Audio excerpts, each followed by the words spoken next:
Hello and welcome back to the Age of Some Bros YouTube channel. I'm Sir Shark Dad with another Civilization Spotlight coming at you with the United States. My personal favorite, my main, you can see the level 119. So I'm very, very excited about this coverage, especially because we have a special guest here. There is probably not a single one of you who watches our channel or is subscribed to us who doesn't know who this man is. We got Lionheart to come in and give us the lowdown and all the ins and outs of this Civ. Lionheart, how are you doing? Thank you so much for joining us on the channel. Yes, boys. Thanks for inviting me. I'm looking forward to this. So thanks for inviting me on here, man. Absolutely, and you know you're kind of you're a jack of all trades, master of none. It seems like you kind of bounce around to lots of different civs. So I'm not trying to pigeonhole you here, but we know that you're known Perfect for description, man. yeah, Perfect description. yeah. I think you just bounce around, and your tier lists are infamous for bouncing around so much. Infamously bad. Yeah, S all over the place, and one of those S tier civs is United States, and so I wanted to give a really good introduction, really broad overview of the Civ, and I think only you can. So, you know, for somebody who's just now coming in, it's like I want to play United States, you know, just starting out in the game, bought the expansion, whatever it may be. You know, what are the big strengths you can think of for the United States that they would need to know? And what are some big weaknesses as well, if they even exist? Yeah. Some people, contrary to popular belief, will think that there's no weaknesses, but they definitely do have weaknesses. USA. One thing to know about USA is they're not the easiest of civs to learn the game. And I guess that's one of the negatives to USA. They're quite a difficult. I'd put them quite high up in the difficulty level, and that's because they have a very high shipment curve, and there's just so many different build orders you can deal with them. There's so many different kind of shipments that you can send given any situation, how you adapt. So they're quite a difficult civ to learn. That's one of the negatives. That's one of the very few negatives. Right. But one of the pros are they do have lots of shipments. They have very strong units at the moment. They have some of the best skirmishers in the game. They have probably the best Dragoon type unit in the game right now. They have insane booms. They have, really high shipment curve, which helps with their eco. They just have a bit of everything. Do you know what I mean? Like they have everything going for them, and they can play H2, they can play H3, they can do industrial builds. So they're a very flexible civ on top of that as well, similar to Mexico. So yeah, between having a good eco, an almost indestructible fast fortress, which is impossible to rush, they're an extremely, extremely strong tempo-orientated civilization. Gotcha. Okay, so pretty much the only weakness is like probably I guess the limitation of cards, and we'll get into that, right? Like kind of you see the deck and you can kind of maybe see the build order, and they kind of rely on those shipments, you would say. Yeah, and they can get outscaled, so they're not the best of scaling civs. So civilizations like Ports or Brits, they can outscale USA, because USA aren't I guess that's another negative, is they're not a very strong eco civ, so they can get outscaled. Okay, gotcha. Okay, but then other than that, strong units, strong shipments, plenty of options. Strong everything. Yeah. Okay, cool. So, you know, if you're thinking about jumping into the United States, you know, as Lionheart says, probably not the best thing to, like, not your best first civ, right? This may be something that you would want to experience the game a little bit more before touching this one, but it's totally worth it if you can pick it up and get going with it. Yeah, definitely. Okay. Definitely. I would definitely suggest people learn like Brits or France or Otto as like their first civ. And then once you've learned that civ and you want to get a little bit freaky deaky, then you can start going on to USA and having a bit of fun. Sweet. Okay, let's just go ahead and jump right into it. We got a lot of different kinds of cards to cover because in the other parts of the series, if you guys have been following along, we've covered a lot of the more basic ones: Spain, Portugal. We're going to be releasing a Howd video pretty soon. Germany has been covered. So we've kind of been hitting all the European civs. America is going to be one of those ones that's going to do a really weird switch up on the cards, and you're going to be seeing things that are going to be totally different. So we're going to get into it now. I have a test deck here ready, which is totally blank for you. And then so we'll just go by age. Yeah. And then so you go ahead and just tell me, we'll build a land one and then we'll build a water one. What would be we'll build like, what is the base standard? Because I know we could do a lot of different things, but if I'm just starting and it's here's a universal deck. So, yeah, okay. So a universal land deck and a universal water deck pretty much 9 times out of 10 is USA. What you're going to be doing is going for Fortress as fast as possible. Okay, so your deck is going to be very inflated with age 3 cards and not as many age 2 cards. Okay, so going on, so that's what these builds will be focused around, because they're the fastest and they're generally the highest tempo and the best builds that USA has right now. So I'll go with like the very standard fast Fortress, because there's variations, right? But they can get quite complicated and more difficult. So I'll try and keep it to like the easiest, but kind of best at the same time build order with the Fortress. So what I always 9 times out of 10, what I always ship first is free CDBs. So that's the French free villager card. Okay. So one thing to note about that is obviously it costs 225 wood, right? So again, this is why USA can be a little bit difficult, because you have to macro for that. Okay, so at the very beginning of the game, you have to macro for 225 225 wood. What, unlike normal civilizations or European civilizations, where you just get free villagers for free, right? So there is a difficulty setting to this, but that is the standard card. It's very good. And if you read through it, it's not just free CDBs, right? It's not just free French villagers. It gives more hit points to all your villagers, and it gives them range resist as opposed to melee resist. And we can talk about that, later on, and why that's a really strong benefit, especially if you're being rushed. Okay, gotcha. So 225 wood, so it comes with a cost, but it's 3 CDB, and those gather at, what is it, a 1 1/4 rate of a standard fill? Yeah, something like that. Yeah. Okay. Yeah. Okay, and then just a standard buff. Anything else in Age 1 that you can think of throwing in here? So you can throw in for the standard Fortress. There are builds with the capitalism and the bank. However, if you're going free CDBs, you won't include them, but you can put in there the Spanish immigrants card. Okay.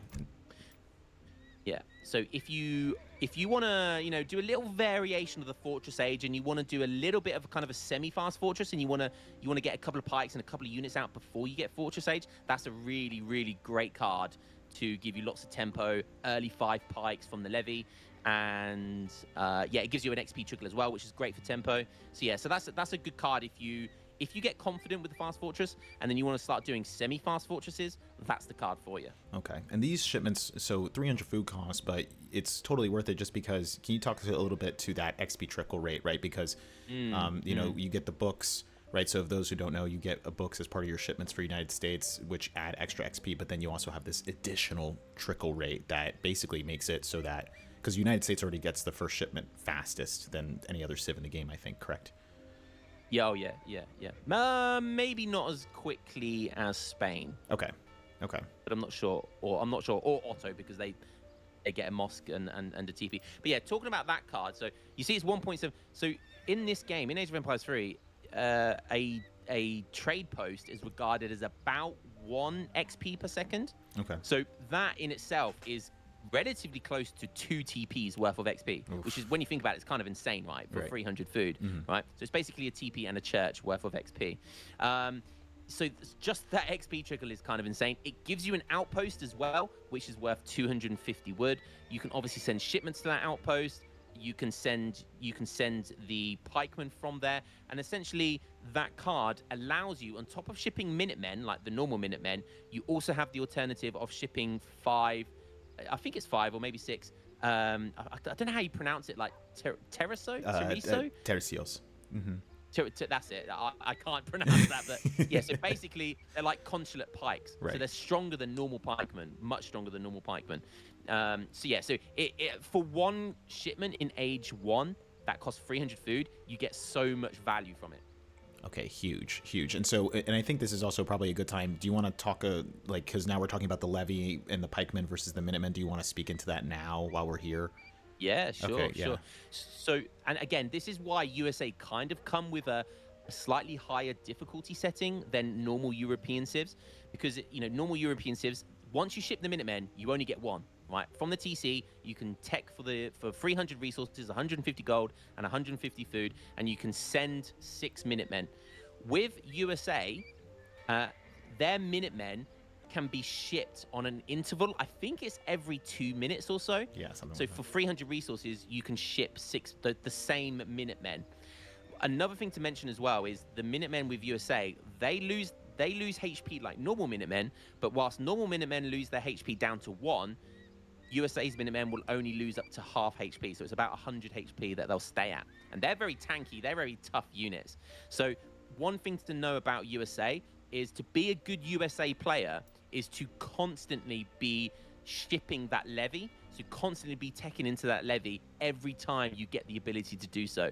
So that's really important because it just adds 6 really tough units to your kind of military. And it's just, you know, for 300 resources, it's insane value.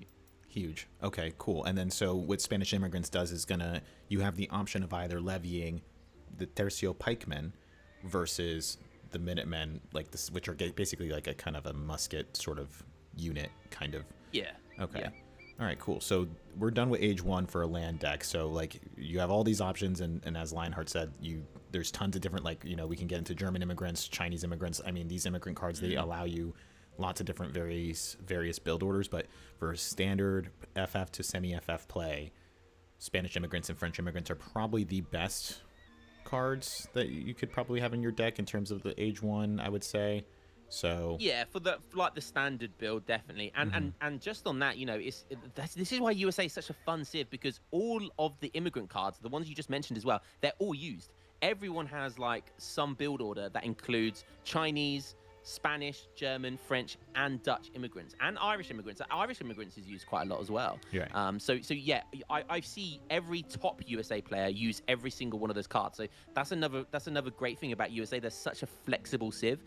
But what I'm simply giving you now is like the very base standard, which is kind of the easiest as well, but also a very strong build. But yeah, I mean, if you get Goober USA, you can just kind of experiment with all the other ones, and they're all very good in their own right. Absolutely. Okay, let's go ahead and move on to age 2. So options are opening up a little bit more here, but like you said, you're not really focused on age 2 because we're moving right into age 3. So what would you put in here? So 700 gold is the number 1 card you need. So like I said, we're doing a fast fortress build. So 700 gold is always going to be your first shipment in age 2. The moment you get up to age 2, bang, you ship that card. The next one is a must-have as well, which is always sent straight after 700 gold, is the state capital. Now this has to be in every single USA deck. It doesn't matter what you are doing with USA, you have to have this card in your deck. It's one of the best cards in the game. I can talk about it a little bit about it if you like. Yes, please. So Virginia General Assembly, I call it, some people call it the White House, some people call it the state capitol, whatever you want to call it. So basically you get this big ass building, right, which can almost act as a wall, right? It's that big, it can almost act as a wall. Right. So if you have like good base building mechanics and you know how to build your base in a very defensive manner, then that card is actually insane. It also has 5,000 HP, so not far off a TC. So sieging it takes a long time.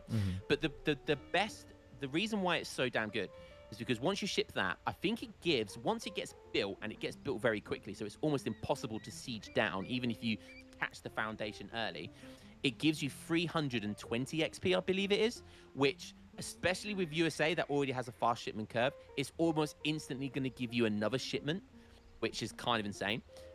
But also, even better than that is that it gives you 1 of 3 really great techs for free.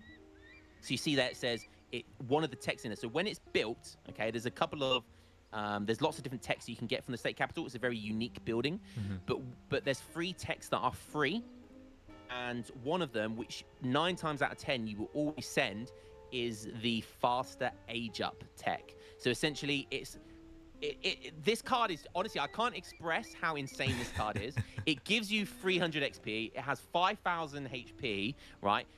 You get a free fast age up tech, which not only halves your age up speed, but it also doubles your XP crates when you get into age 3 or age 4, depending on when you want to use it.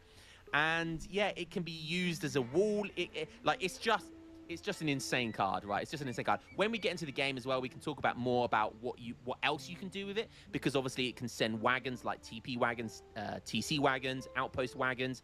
Yeah, it's just honestly, thinking about it, it's just one of the best cards in the game, hands down. Right, right. I mean, and it's kind of hard to express it all right now just because somebody could make a 15-20 minute video, right? Like about all the things that you can produce from this one building. It's kind of what makes the United States, gives it its character, almost, you know, just the wagon ability, right? So it's insane. Yeah, absolutely insane. So outside of the Virginia General Assembly, what are we dealing with here?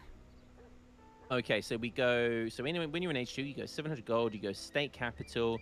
They're the main two cards, and so you're always going to ship those two cards, and that's going to guarantee you almost 9 times out of 10. That's going to guarantee you the age up to age 3. Okay, so outside of that, it's kind of the user's preference of what they want to ship. So I would say there's a few different preferences. Okay, if you're playing defensively and your opponent's going to rush you, okay, then it's really worth having the 5 regulars and the 8 state militia. They're worthwhile having. I tend to only have 1, which would be the 8 state militia. But if you're not that comfortable against rushing, then you can have the 5 regulars as well. You can have Hamiltonian economics if you want to decide to go for the eco option. That card is really quite a good card. It essentially makes all the market text for free. And if you've already shipped any market text, like hunting dogs, for example, which is 50 gold, 50 wood, if you've already shipped that and you ship Hamiltonian economics, it gives you the resources for the already done market text back. Right, nice. Okay, so it's a good economic card. It's not insane, but it scales really well. So you can have that for the eco option. You have the 8 state militia for the defensive option. You can have, I do see 2 outposts, 2 infinite outposts. Again, that's another defensive card to have, and a lot of people think it's quite bad because it's only worth 500 resources, but I've seen that card used. Revnak uses that card, you know, rank number 1 uses that card if he's being rushed hard, and I've not only seen that card being shipped once, I've seen that card being shipped multiple times in one game, you know, the 2 frontier outposts. Right. So again, that's another defensive measure. You could have that instead of 8 state militia, but you know, again, it's user preference, so whatever you'd rather. And then outside of that, there's not that many other good cards. The long rifles card is probably also a really good card. That's more of a long game card. So that's really good for the state militia, and that gives them a really good, their range improves by 4, I think it is. And state militia is perhaps USA's best late game unit because they're so easy to mass. They're very cost efficient, and they're like Strelets. They're like Strelets on steroids, right? Yeah. And when you ship that long rifles card, it's really, really good. So that's a good card to have. The one you was just on, that Springfield Armory, that's probably worth having as well, just because that's quite a good card to have. You sort of can ship that in the mid game. It gives you an arsenal, and all the techs in there are free, but it takes 250% longer, so it's like 2.5 times longer. However, you can slightly speed that up. So a little thing to know if you're new to USA: if you ship the flag, if you plant the flag next to the arsenal, it does increase by about 10%. I think it is. It increases the text a little bit quicker, and it's also when you ship that card, if you've got enough wood, if you've got plenty of wood lying around, you can also build multiple arsenals, and all the techs are free from all of the arsenals. So because it takes longer, you can kind of get around that by shipping the flag and making multiple arsenals, so they all come in kind of quicker. So yeah, that's a pretty decent card as well. Okay, I didn't know that little trick, so I'm gonna have to start using that as well. I wanted to ask as well.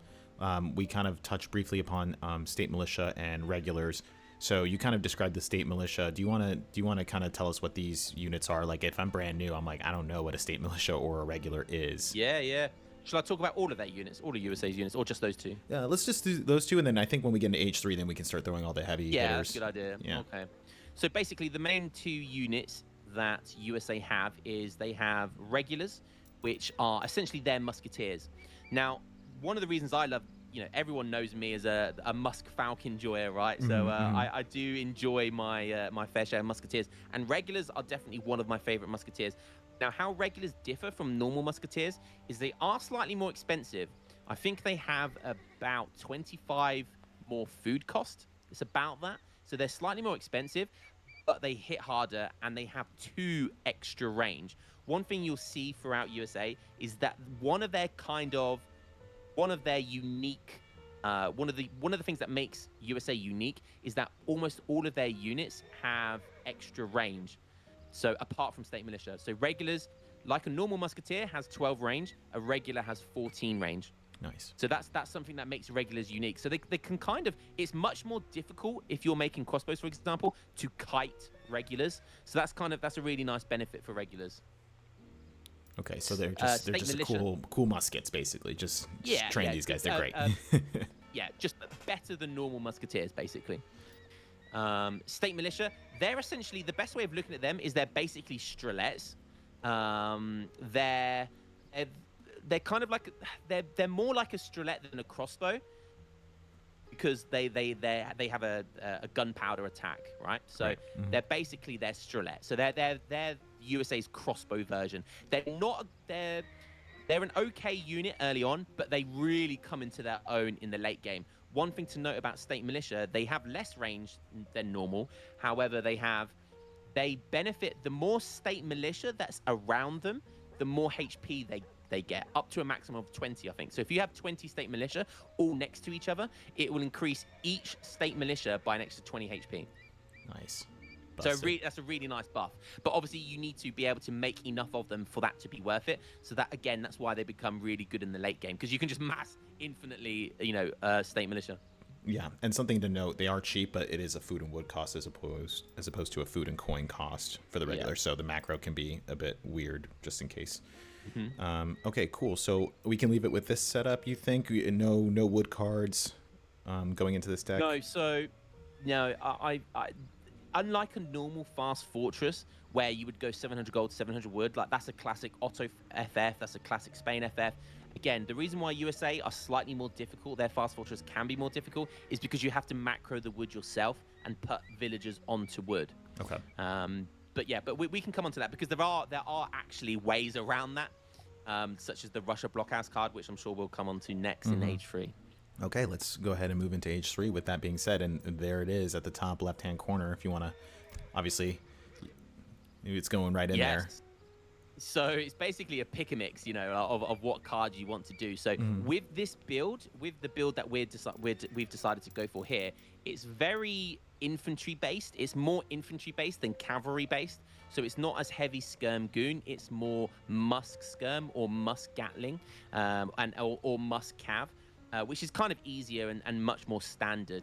So basically, you want lots of these cards, right? The must-haves are Russia Blockhouse, like you just said, right? So the Russia Immigrants card, essentially. Russia American Company. Now, again, like the state capital, this card, and a lot of people are asking for nerfs with this card because, it's absolutely insane. Don't forget, right, that a standard Age 3 card is worth 1,000 resources. Okay, whether that's a military card or an eco card, it's generally worth 1,000 resources. This card, it gives you 2 blockhouses, okay, which is equivalent to 500 wood, all right, 500 resources. The blockhouses give you, I think, 10 population each, okay? So that's 20 population, which is worth 2 houses, all right? So that's an extra 200 wood on top of that. Also, the blockhouses have their frontiers, so they have their outposts first upgrade completed. I don't know if you know how much resources that is, but it's at least 500, 600, right?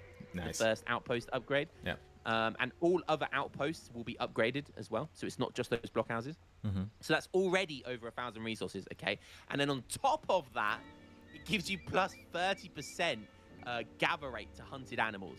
So, yeah, this card is unbelievable, okay? And this has to be in every single one of your deck. Every USA player has it. Like the state capital, everyone has this card in the deck. So almost without fail, this is going to be your first card in Age 3. Unless you're being really heavily rushed, okay, this is going to be your first card in Age 3. Yeah, that's an insanely good value all-in-one card, especially when you list it out like that.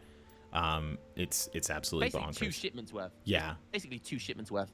It's crazy. One thing that I want to point out too, this is just, it's kind of unrelated to the card, but I'm just now thinking about it. People ask, like, well, what is Russian American Company? What do they mean? Funny enough, little historical tidbit for everybody. The Russian American Company was actually a Russian company based in California that would go and float ice from Alaska down the coast from the Pacific Ocean down into California, and that's how Americans in the West got their ice, was through the Russian American Company. Hence the gathered work rate for hunted animals, just in case people were wondering what the heck that's about. Yeah, isn't that fun? I love that. Yeah, it's like your dad telling you like a cool little historic fact there. I love that. All right, cool. So that's Russian American company. Standard has to go into the deck. What's next? 1000 wood is a very good card to have for USA. So it's very flexible. It, it allows you to, generally what you're going to want to do with that is either get 2 TCs worth or get 1 TC. It also synergizes really well with the Pulaski's Legion, which costs 500 wood. Which I guess we could talk about next. Okay. So because 1k wood's very standard. That's almost everyone. Everyone has 1k wood in their decks for everything, for every civ. Pulaski's Legion. There's two main like mercenary shipments for USA. So you'll see that mercenary shipments for USA don't cost gold. Okay, they cost wood and food, which is an interesting take there. So they've got the Armand's Legion, which gives you guard goons, which is good, but generally Dragoon is more of a defensive unit, whilst Uhlans is more of an aggressive unit. So generally that type of unit can change the game more than goons have. So generally you will see Pulaski's Legion used much more. And if you're already making musketeers, what's going to benefit your composition more anti-cav or cavalry, heavy cavalry? It's going to be heavy cavalry. So this card sends 12 Prussian Uhlans, so they're basically like guard Uhlans for 1k resources. It's not as lame as like Spahi or Mameluke shipments from Ottoman, for example, but I have seen this game single-handedly win games because it gives 12 Uhlans. If there's not a lot of anti-cav, these things are insane. They're also very good at raiding because they're Uhlans, they're guard Uhlans. So yeah, it's not an insane card, but it's a very good card. Yeah. Okay. Cool. So another thing to think about. This ship's still slower though, like a mercenary card, despite the cost change, right? Okay. Cool. Yeah. All right. It's a really good card. Yeah, it is. I've personally, I mean, you have as well, but we can both speak to just send that down, wait for the right moment. It sweeps once you can time it right. But these guys they're kind of paper thin in terms of hit points. Yeah, exactly. So, all right, what's next? Okay, let's talk about the Massachusetts, and that's a very fond card. I'm very fond of that card. So, again, resource-wise, this card isn't insane. It is very balanced. It's a very balanced card, but it's very good tempo. So, this does cost 400 food, so it's a 400 food down payment. Food obviously being the most easily accessed resource, so that's kind of okay. It gives you 5 state militia and 4 regulars. So that's basically 9 units, which that would be by itself basically a normal H3 card. But what this card is good at is it gives you veterancy for state militia and regulars. And 9 times out of 10, you're going to be pumping out regulars, the musketeer unit. And so by shipping this card, it's going to give you a nice tempo of units, and it's going to give you veterancy. And veterancy is 400 resources. So you double that for the state militia as well. That's 800 resources. So this card, for 400 food, is very efficient. It's very, very efficient. You don't often make state militia early, so it doesn't really count. But, you get the point that it's very cost efficient. Okay. Yeah, I do love this one too. Like, would it be correct, I should ask, in saying that depending on how and when you send this card kind of changes the build order? I feel like sometimes like you can do like a timing attack by sending this alongside the Gatlings and then training things, or you can send this a little bit later on as you're kind of boxing with your opponent. Yeah, I like sending this. If I'm being super aggressive in Fortress, then I'll ship that first, and then I'll purely just ship Gatling guns behind it. Right. Okay. Cool. I'm not going to hit more historical facts if anybody's asking about 54th. Oh, I love it. Well, 54th Massachusetts Volunteers, in case anybody also wants to know about this, after the Emancipation Proclamation of 1863, the Union Army of the North decided to call up all African-American regiments. So they would have a white officer and then African-Americans in the regiment. The 54th Massachusetts was the second all-colored regiment that was called up by the Union Army, and saw extensive combat throughout the Eastern Campaign in Virginia and Pennsylvania and things like that. The first one was actually a Kansas regiment, but they're not as well known because they didn't see as much action as the 54th. So very, very famous historical regiment. And this is why you have a African-American soldier on the front. And then I think when you ship it, you'll realize that all the troops are black when they are shipped in. So cool little thing there for you. Bro, are you a history teacher? I am not.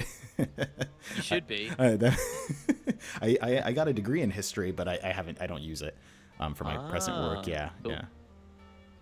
Very cool, very cool. Yeah. I love that. That's Hey, when really, we really cover cool. Britain, if we cover Britain and you're back on, you can give me facts from your classes, right? I'm sure you know all sorts of British Oh history. yeah, I'm sure I know lots of history about Britain. Yeah, Google will. So Yeah, okay, there you go.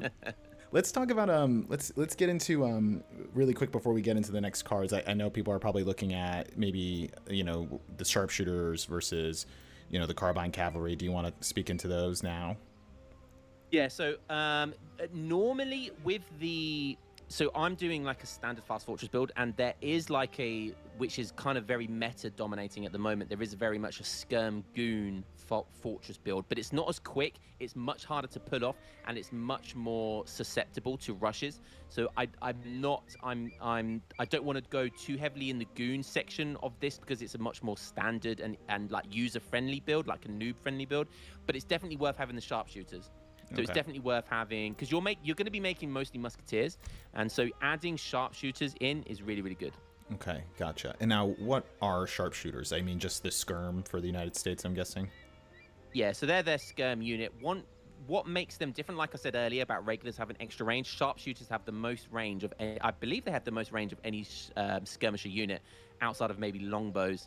So they're not better. I mean, they might be a little bit better than normal skirmishers, but it's very close. I mean, you can get 7 sharpshooters, and a normal European civ can get 8. So the thing about sharpshooters is they have more range, but their starting out, well, their fire animation is much slower than a normal skirmisher. Right. Or they kind of go down on one knee. So it's not like they can infinitely kite normal skirmishers. But yeah, there's downsides there. They have less HP than a normal skirmisher. They have better range resist.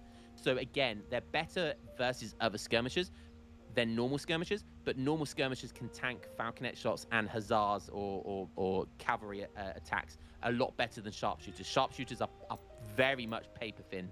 Okay, gotcha. All right, so something to think about. Make sure you're protecting these guys. If you're playing United States, sharpshooters are great. Just know how to kite. Basically, make sure that you're protecting them. Okay, cool. And then do you want to talk, what the heck are carbine cavalry? What am I seeing here? Yeah. So for the longest time, carbine cavalry, when USA came out for God knows how long, for almost forever since until the last 4 or 5 months when they got buffed, carbine cavalry were considered very, very bad. They had a terrible fire animation, but they did get buffed a while back.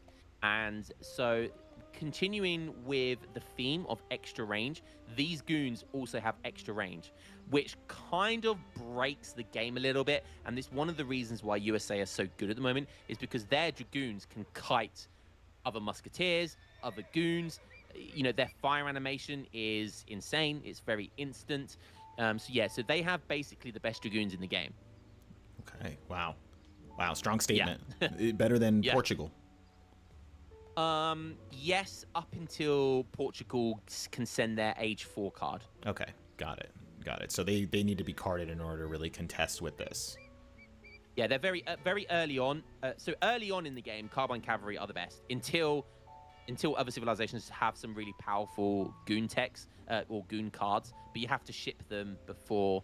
Whilst carbine cavalry are easy to mass, there's lots of ways to get them techs from certain age up cards. I think they've got Buffalo Soldiers, which is next to them, which I think buffs them as well. So yeah, they are a very strong goon, especially in Age 3. They're basically the best goon in the game, and that's mainly because of the range. So the range plays the biggest part of that. Like I said, until Age 4, Orc goons, maybe Jeanettes might be the exception. They're basically the best goon in the game. And correct me if I'm wrong, but the double attack that they have, which is just 2 shots that basically equal 1. It's a lock-on mechanism, kind of like cannons have, right? So you can't really avoid it. They changed that recently. Yeah, and it's basically instant anyway, I believe, because they changed it, and that was one of the complaints about carbine cavalry. They were never made, but when they upgraded the fire animation, yeah, now everyone uses them. Okay. All right, so we have a bit of an eclectic range of things here. What's next in Age 3? Okay, so there's a couple of things. So we want to be an all-round kind of build here, we would need to talk about the Gatling guns. Now, this is a hot topic, and it has been for a long time. So, Yeah. rolling artillery. So, the first shipment gives you 3 Gatling guns. Gatling guns, the best way to explain Gatling guns is they're very similar to organ guns. They do slightly less damage than organ guns do. That's literally what they are. They're basically organ guns that do slightly less damage. I think they have less range than an organ gun as well. So they are slightly worse than organ guns, but they're cheaper. And with this card, you can essentially infinitely spam this card, and it's kind of insane because early age 3. Artillery is king, right? Artillery is the biggest threat in early age 3 in any game mode, right? In any game, sorry. And the reason why this card is so good is because once you send it, you can send it again, and you still get 2 Gatling guns. And 2 Gatling guns is still good, right? 2 Gatling guns can still single-handedly win the game. So generally, what you see this card is people will ship it twice at least. But you tend not to send it after it gives you 1 card. So the third time you send it, you get 1 Gatling gun. But then it resets again. So you can send 3, 2, 1, then it resets. And you can send it 3 Gatlings, 2 Gatlings, 1 Gatling, etc. And it infinitely goes like that. So you can essentially just infinitely send that card. And it is actually a really strong build. So you just make Musketeers and infinitely send Rolling Artillery. It's a very strong build.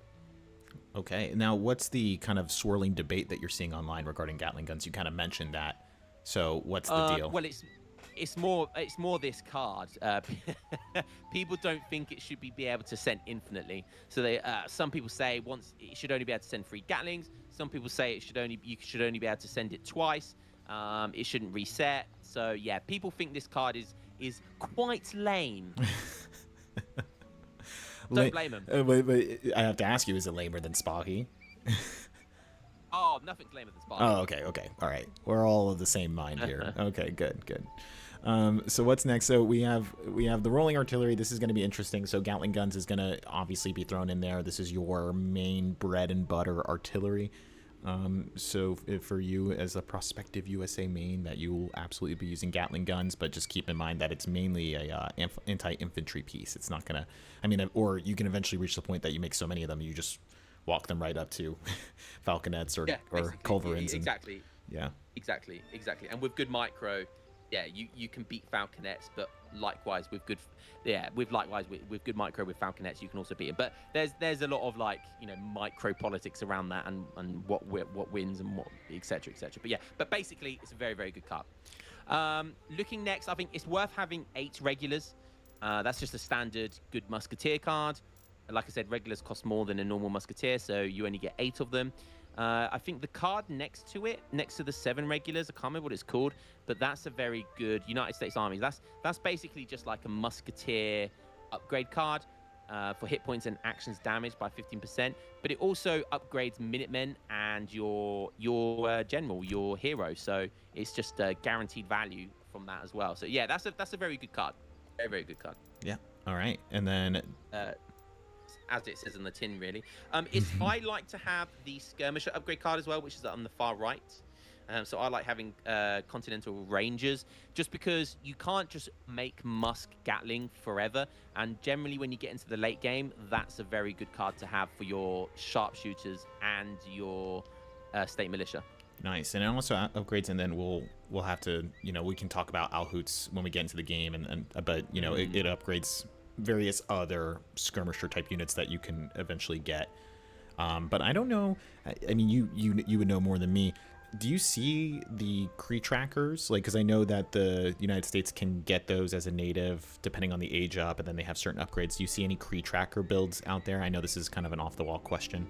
No, yeah, not really. But if there's a really good Kree tracker card in Age 4, so we can talk about that when we get to Age 4. We can talk about it now if you want. It's up to you. But they're back in the day, there was a couple of builds that I saw A's do it and stuff like that. There's a really good Kree tracker card in Age 4. So Kree tracker build, I know what you're talking about with the native age up card is like one of the state cards. Yeah, it's that one you can of the, age up with. Mm-hmm. Yeah, and that's more of a late game thing. So you will see them late game with that, but again, 9 times out of 10 you won't, because obviously 9 times out of 10 you don't get to the late game. But there are builds that make Kree trackers can become very insane in the late game because they're so tanky. But again, you will only see that in the late game. Hey, listen, I'm just being greedy. I'm just trying to get some free advice from the man himself while I have you here. No, yeah, you yeah, know, no, so that's fine. I think that's the amount of cards that we can stack in H3. I believe, or no? Oh wait, are there any other ones that we can put in here? Or At this point, you can either decide to have the goons, you can decide to have like 7 regulars, you could have a fort. I'll always have a fort in my deck. Yeah, so it's entirely whatever you want really at that point. You can have more military, or you can have more eco. It's entirely what your preference is. Okay, gotcha. And then some notable mentions, I think. Well, we kind of talked about Buffalo Soldiers. You know, you can see that in some decks are buffing the Carbine Cav. And then, I don't know, do we want to talk about Marines? So that's one of my absolute favorite cards. So, I mean, if you want to put that in instead of the fort, that's entirely up to you.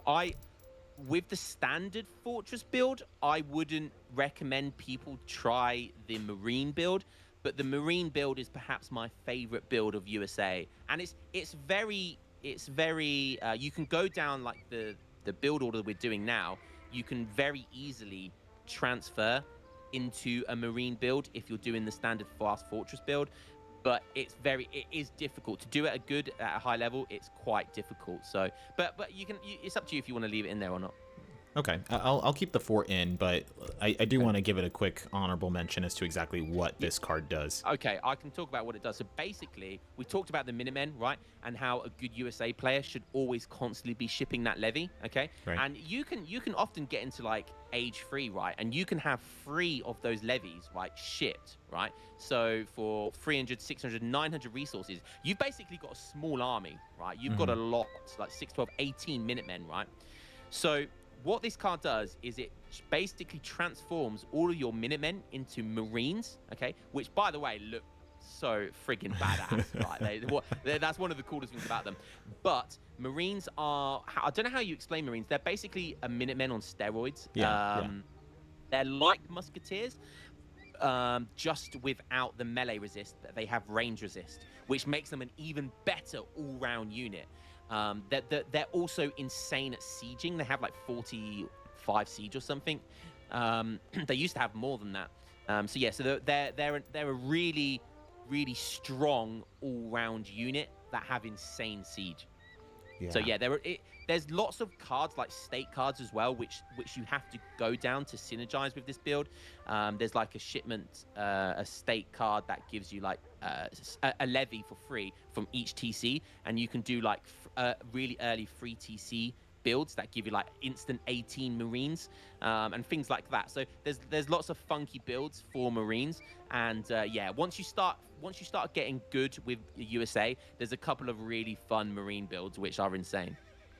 Yeah, this is so either Minutemen are on steroids or just a weaker Zouave. This is kind of how I try to describe them. Yeah. So like without the range. Yeah, without. So it's like you just basically buff them, and then every time you have that levy ability, they come out as Marines. So exactly, and they don't lose HP. Yeah, it's really a really fun card, but we're gonna leave that out just because, like you said, we're gonna synergize. You have to synergize with it in a build, and we'll talk about state cards in a second. We've mentioned them a couple times here, but we'll talk about that in a second after we're done, I think, with the deck, because then we can add those on top. So if that's age 3, let's go ahead and move into the industrial age. We don't have many options here, so. No, and I mean, factories come with the state age ups, so that's a nice little benefit about USA. In age, so we can go to that Kree Tracker card. I mean, by all means, you can have that in your deck if you really want to. It's next to the 14 Skirmisher card in the top row, just above, yeah, there. So, I mean, if you want to have that, by all means, you can have that in your deck. I have seen a lot of USA players use that. What it does is it gives you 8 sharpshooters and 8 Kree Trackers, but the Kree Trackers are insane. I think they get champion teched, and they have a what do you call it when they have like a big button attack? I can't remember what you call it, like a charged ability. Yeah, right? yeah. So they have a charged ability, which is like 20 odd range or something, like 24 range or something like that. It's absolutely insane. So, yeah, that's quite a good card if you go down the skirmisher route. If you don't go down the skirmisher route, then it's a very safe bet to have. Obviously, you want 2 heavy cannons. You know, 2 heavy cannons is oh, yeah, goes absolutely. without saying. Yep. Just because that's one of the best cards in the game. I mean, if you like artillery, I mean, 4 Culverins, by the way, is also pretty much a must-have because 4 Culverins, most civs don't get 4 Culverins, and 4 Culverins is worth 2,000 resources. So yeah, if your civilization has 4 Culverins, then you always want 4 Culverins. Outside of that, the Magyar Hussar is the last one. That is probably that's USA Spahi. That is their Spahi card, right? It Okay. is so good. Yes, it looks expensive. And yes, you think, oh, 9 Magyar Hussars, what are they? They have over 1,000 HP and they have like 50 attack. Those things are insane. So they're basically like, it's like shipping 9 mini Mamelukes. That's basically what it is. It's like shipping mini Mamelukes. They are so good. They are so good. Wow. That is a win condition card, by the way. That card has single-handedly won me so many games. That single card has won me so many games. Yeah, this is a great card. You know, and you don't want to waste those guys. You know, they're very, very strong. So, you know, they're definitely like a tank, right? They're gonna punch through your opponent and then really get at the soft, like, light infantry behind it and just sweep. But I mean, can you speak to exactly why you take the Kovat's Legion, you take the Magyar Hussar versus the Suave Washington's Legion Grenadiers? The Washington Legion it's a really cool card, right? And I love Grens. Like, they're one of my favorite units in the game. And that card is good because it gives you 16 Grens. They're guard teched. They have the grenade launcher card teched as well. So it's a really strong card. It's just not a win condition card like the Hussar card is. The thing about Grens is they have, I don't know how you say it really. I mean, they're just vulnerable compared to the Hussars, right? Yes, the Hussars have counters like any other unit, right? They can get countered by goons, but because they stay alive long enough, and what they do is, the idea behind the Hussars is that they just face tank, right? They just slow everything down. They're the ones soaking up all the damage, and all your other units do the damage behind it, and it will lose. The problem with the Grens is it's not a win condition card. It just doesn't have the same. I don't know how to explain it.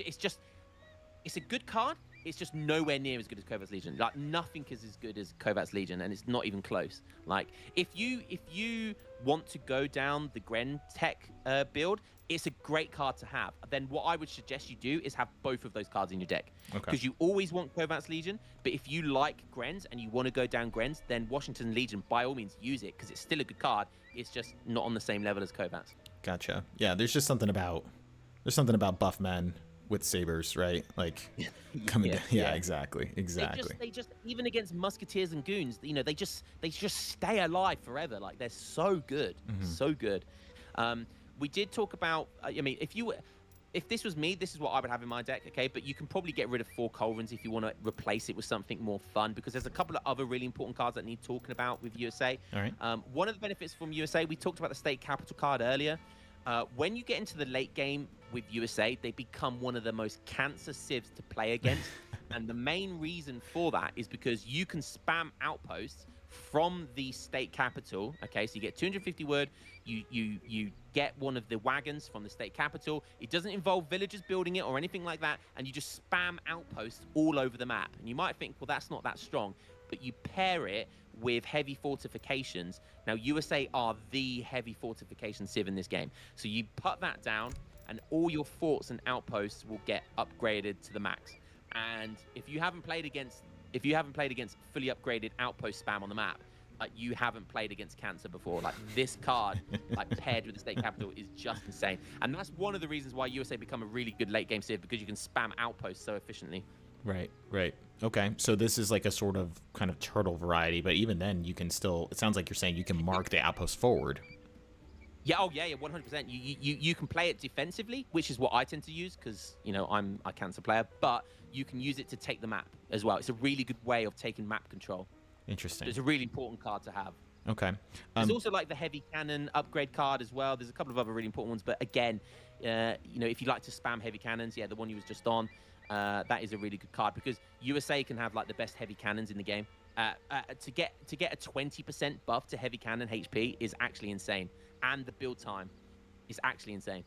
I wonder if that does that build time impact the factories? Do you know? Or yes, it does. Yeah. Oh, yep. wow. Wow. So I think heavy cannons, because it says they're minus 10%. So it's what do you call it? Let me just have a read, because it doesn't give it the full like 20%, but it does minus it by 10%. So from the factories, heavy cannons will be built 10% faster. Wow. Jeez. And have you used the heavy horse guns at all in your gameplay? I haven't really seen them. Uh, Yeah, I mean, I do every now and then, but I prefer heavy cannons. So I think getting heavy cannons is very efficient from factories. I think it's one of the most efficient things to make. Is rather than resources, I like to put them on heavy cannons, just because I feel heavy cannons are, again, they're a win condition unit. They can very often shift tempo, and if you've got that card with 2 factories, yeah, you're going to be constantly producing heavy cannons, and no matter how many culverins your opponent makes, it's never going to be enough, because you're always going to have heavy cannons. So. It's a really good card. Jeez. Okay, cool. And then can we talk a little bit about Coffee Mill? Yeah, so I've never been a fan of Coffee Mill guns. However, I know a lot of people have. So this card essentially, Gatling guns, you'll see Gatling guns like a normal artillery. They have to reload, right? So it takes a while for them to fire. With Coffee Mill guns, it completely gets rid of that. So Gatling guns are literally just can infinitely spew damage out, and artillery guns, Gatling bullets, or whatever you want to call it. It's how good is that card? I'll be honest, even though it's on paper, it sounds really good because it means they don't have to reload. Gatling guns still have to, when they kill something, okay, they don't have to reload, but they still have to fix onto another target, and the fire animation starts again. And it's not quite as quick as you might think. Okay. However, it's a very good team game card. A lot of people, I've seen a lot of 2v2s, 3v3s, where USA would do a fast fortress, because it used to be a fortress card, but then they put it down to industrial. But I've seen a lot of team game players where the USA player will literally just make pure Gatling guns, like literally 200 pop of Gatling guns, and they'll ship Coffee Mills, and like nothing can beat them. So if you get like 15 Gatling guns with Coffee Mill guns, they're invincible. Like outside of culverins, there's nothing that can beat them. They'll beat Cav, they'll beat anything. Oh my God, those were dark times. I don't know if you remember when, before they made the Cav changes, where Gatling was just doing just normal damage to hand cavalry, and then you would just sit in the base and just, oh my God. Yeah, three Gatlings would beat a batch of 5 Hussars, like easy, like yeah. Oh my God, yeah, that dark days.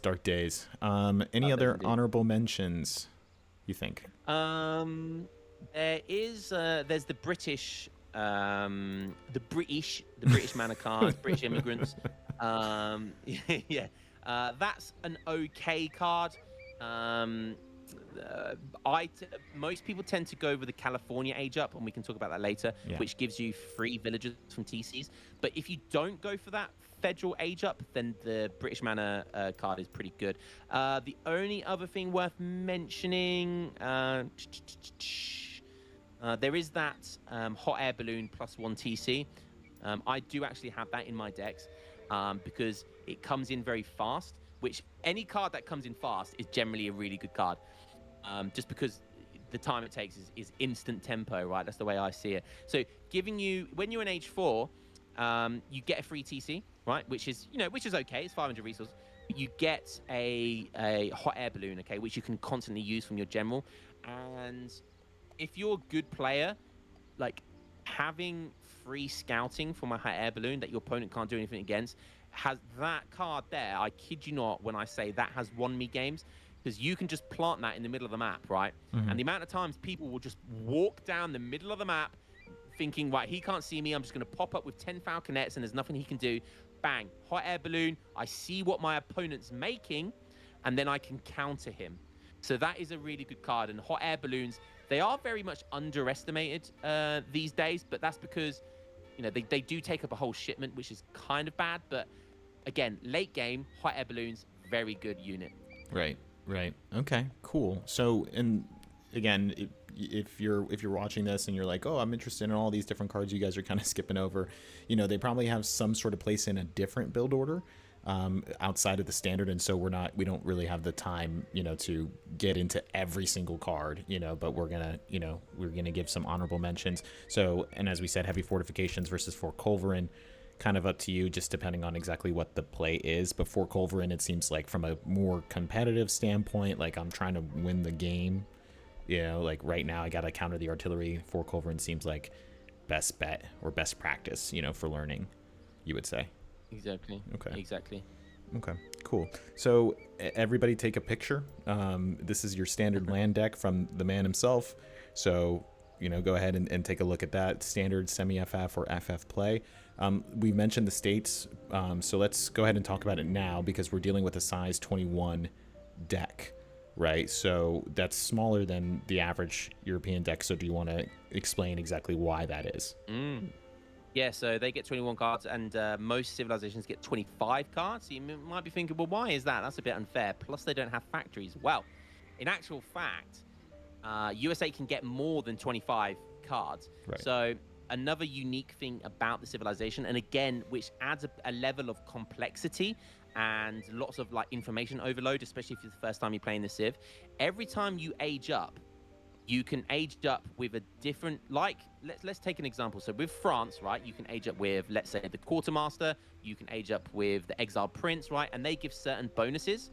With USA, it's the same, but their bonuses are different. Their bonuses are different cards. So with each age up, you get 2 cards added to your deck, and they come out at the top above the age 1 section. And we'll be able to see that when we get into the game. So yeah, so one thing you need to know as USA is you need to know all your different age ups and what the cards do. Most people these days have certain age ups, which they just like going for, and they know what they do, and so that's the build that they go for. If you're new to the game, I would very highly recommend you just get into a skirmish mode, sandbox mode, and just practice which each age up does, and familiarize yourself with each age up, because there generally isn't that many bad age ups with USA. They can be very flexible with each age up. Right. They do get like a bonus of like a free barracks wagon or stable wagon, when they age up as well. But the federal cards, they're generally the biggest bonuses. Right. So each age up gives you the option of 2 cards, and those cards are going to pretty much wildly impact what's going to happen for the future of the game. And so you just have to know, as with each age up, 2 different cards, so just know what those cards do. So that's why you have a lower amount, and then like you said, when you go to age 4, you automatically have the 2 factory cards placed in your deck that you can send in at that point. That's a good point as well. Yeah, and you get the factory cards with the federal cards as well. All right, so and they just get instantly added when you get to age 4. Yeah, you don't have to pick an age up to get the factory cards. That would be freaking that would suck. Yeah. So let's talk about a water deck. So let's just take this current one and kind of amend it from here for a potential water play. Yeah, so this will be super quick, right? Because it's very simple. Why? So USA are not a very good water civilization. They do have strong ships, but again, it's another like treaty or late game, that they'll have strong water cards. Generally, as USA, you will never be booming on the water. If you do, that's fine, okay, but it's generally like a last resort, okay, because they're not that good. They don't have like a good schooners card or anything like that. But what you will do is generally, on a water deck, you will always want defensive water cards. So that's 1 frigate. So in this case, I would just take out 1 fort, put 1 frigate in there, they got the 1 steamer, and you barely want to talk about a steamer. That thing is just a pile of crap. European civs get 3 caravels, which beats a frigate. A steamer, like I think, like normal boats will get like their charged ability is the broadside attack. Right. Steamer basically just makes them move faster. Oh, Like, okay. It's terrible, Yeah, right? that is terrible. Yeah, it's like a galleon. It's like a cross between a galleon and a frigate that doesn't do as much damage. So it's not very. They're I like how they're unique, but again, it's pretty bad. You can also have the 2 caravels, but they're not called caravels. I can't remember what they're called in age 2. Oh, the sloops, right? Are they sloops? That's it, the sloops. Yeah. So the sloops are basically the same thing as a caravel, although you can't. And in this instance, I'd probably get rid of the Springfield or the Hamiltonian economics, and I'd put 2 sloops in there. That's just if your opponent is going full water boom and you want a timing with the sloops and the frigate, or if it's on a water map where there's more than one side of the water. They also have the Woku Junk, that card near the Down bottom. there. Okay. That's actually really quite good because 2 Woku Junks are really tough. But again, it's quite expensive, so you're not going to be shipping it that often.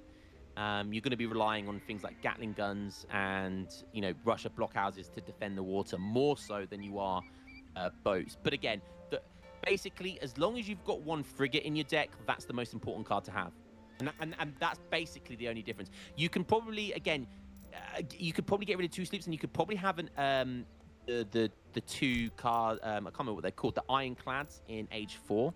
Oh right. Okay. Now that is what USA are good at. Oh, it's 1 Ironclad, 1 Steamer. Oh, did they change that? I felt like it was 2 Ironclads at some point. Yeah, I thought as well. Maybe that's a revolt card as well. But again, that's still a pretty good, because Ironclads, that's what USA. That's another kind of benefit of USA. They get their special Ironclad, which is a very, very tough boat. It's a very good all-round boat. It has like a monitor type attack on it as well. So Ironclads are very, very good boats. But again, USA do not specialize on the water. So if you're thinking of doing lots of crazy water builds, I would strongly recommend you don't, because USA are just not a competitive water map civilization. Gotcha. What do you think about Hulks? What does that do? Do you know what? I don't even know what that does. Oh, okay. So that we already we have an idea of exactly what you think about the card. Oh, I do remember that card. Yeah. So I've actually used that card before.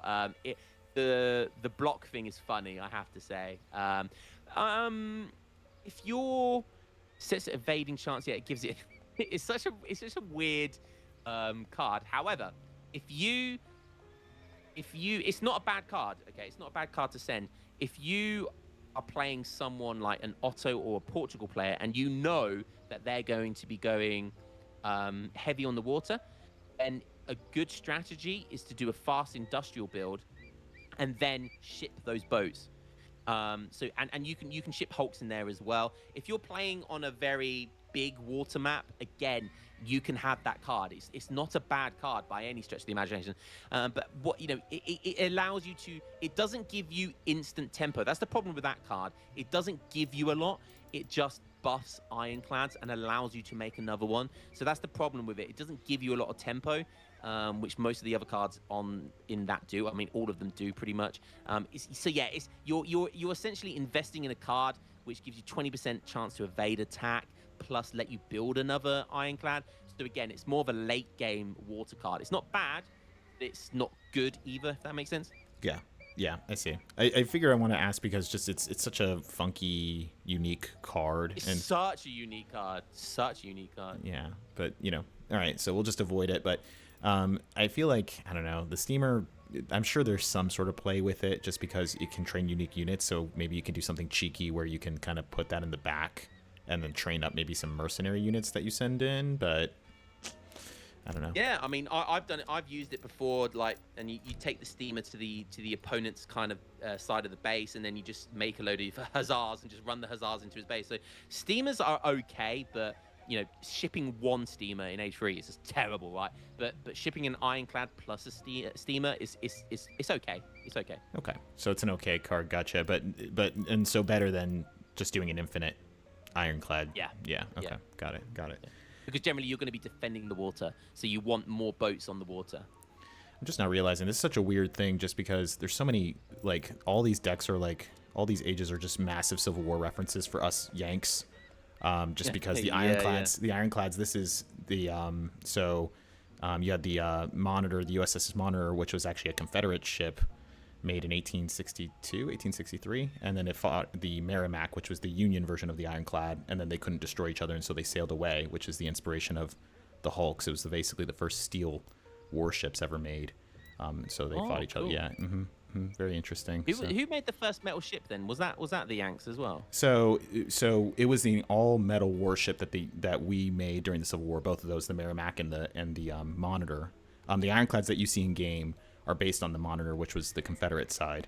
But the British were actually the first to kind of make sort of copper side hulls.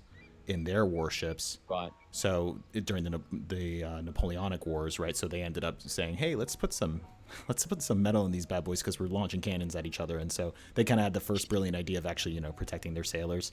But then it wasn't until the 1860s where steel ships started to come into play. I mean, it certainly beats wood, doesn't it? And I do remember hearing something about like the Brits being the first to make and kind of a metal ship, but like what you said makes perfect sense. Right, and then the Brits were also the first to kind of put underneath the ship. There was copper that they would put there because then the barnacles wouldn't form under the ship. Oh, yeah. That's a good So, so that you didn't have to go to dry damn, dock. you know your stuff, boy. Damn. Thanks, I appreciate that. That's impressive, man. Thank you. That's impressive. I have to get Google up. When we cover Britain, I'm sure you'll be fine. I'm sure you'll be totally fine. Oh yeah. All right, so in case anybody needed that, we'll go back like you said there. No naval upgrade cards you can think of either. Like you don't want to even take like Fish Market or anything like that. You're like just avoid the boom. Just try to get in the way of the water as United States. Especially if you're a newbie to the Civ, just avoid the water boom. It's not like Ports or Otto, which have very strong water booms. They're just not built for it. They don't have access wood. They just don't transition well. You can is it age 2? I think if you go to age 2, so you see the bottom left, on the bottom row, there's those 2 cards there. That one, which is European cannons and naval gunners. If you're going heavy, so if you're playing a Portugal player or an Otto player and it's a water map, it's definitely worth having another water deck, which is like a stronger water deck. And so those 2 cards would be worth having because you might need them in the water battle in the mid to late game. So you can use those cards if that's what you want to go down. But with regards to economic boat cards, I would very strongly disagree. Okay. Good to know. So anybody watching at home or wherever you're watching this, go ahead, take a picture of this, take a screenshot. This is the water deck. It's not too much different from the land deck. So, as Lionheart says, just try to intervene basically in the water play. And of course you can make a dock, make your fishing boats, but investing too much into it in an already limited deck is probably not worth it. So we'll go ahead and switch it back to land. So what did we have here? I think you said the 5, and I believe you always have the 4, as you said. Okay, cool. So we'll hit a save here, and then let's go ahead and hop into a game really quick. So do you want to tell me first the order of the cards that I'm going to be looking to send before we hop in and demonstrate the build order? Yeah, so basically it's going to be the 3 CDBs, 700 gold, state capital. And what I'll probably do this game is like a very basic fast fortress. So after the state capital, it will be Massachusetts, and then we'll just spam the Gatling guns if that's what you want to do. Okay, perfect. So we'll go with that. Could be a fun build. All right, we're gonna head into a skirmish. We're gonna do, don't judge me too hard. You can kind of correct my key bindings, that's fine. But we're going to do standard maps. We'll just go on easy. I don't think I'm going to be gathering any treasures, just to kind of make it just a clean build order instead of... Yeah, I like that, yeah. Okay, confusing people. That's what I always do when I learn new builds. I won't get treasures. What I'll do is I'll kill treasure guardians. This is how down to the tier. I'll kill treasure guardians because I'll replicate the amount of XP I get in a real game, but I won't get the actual resources. Okay, smart. I'm not going to do any of my treasure hunting because you'll just scream at me, I think, because I don't bother with the, so this is why I'm at the ELO that I'm at, and I can't really climb any higher, so I can't, I don't know, maybe we'll do something off. I'll meet up with you at some other time. You can teach me how to do the freaking, I don't know what it's called, where you're outside the circle and you're kind of cheesing it. Okay, yeah. But let's go ahead and hit a play here. And then we'll kind of pause the game on the states as well, so when we do the age ups, everybody can kind of see what we're dealing with here. That's good. All right, we're in Darfur. Take it as slow or as fast as you like, mate. Gotcha.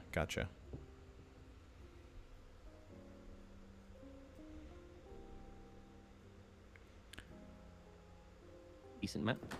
Hello, I'll do it. Okay, so food first, I'm guessing you're going to say, right? Yeah, so essentially you want all your villagers to go on food. You want to queue that first villager as quick as possible. And then what you want to do is once you've got all the resources, we'll keep it really basic. Yes, You want to hello. split 50-50. Yes, on my way. No, actually, I'll tell you what you want to do is you want to put about Orders? Yes, 2 sir. on food, and then you Okay. want to put the rest on wood. Hello, And every lumberjack. new villager that Yes. gets I'm a created lumberjack. wants to go on wood. The idea here is to get the wood or the CDBs as quickly as possible. Because USA get XP so quickly, you want that free CDB as quickly as possible. The quicker you get that card, the quicker they get, and the quicker you get more resources. So yeah, one thing you'll note as well is you'll have to get a house. So generally, what you want to do, you pick up all the wood, you put most of your villagers onto wood. You build the house, I'll yeah, do a that you've contract. done, and then and then you just herd and do little bits of other things. You get some treasures and all that sort of stuff, and 225 wood. That's what you want to get. Okay, so we have to make sure that we're paying attention to the macro. We don't necessarily want to overgather here, and then, like you said, the rest of them. So I can kind of start sending these to food then, just because we're about there, and they're already Yeah, that if first that's what you shipment wanna do. coming in. All right, we're gonna go ahead and select the test deck, and then see. I already did what I said I wasn't gonna do, and then so first card is gonna be that CDB card. It's always quite intense at the beginning of this. You've got to get your macro down, but what you just did was like really solid. That was like the first time you've done that. That is really solid. And only over chopping by 7 is really good because I still well over chop. Because if you're like treasure macroing, microing, whatever, it's difficult sometimes because there's a lot going on. So again, USA can be quite a difficult starting civilization because there's a lot going on. But once you get it down, it becomes like second nature.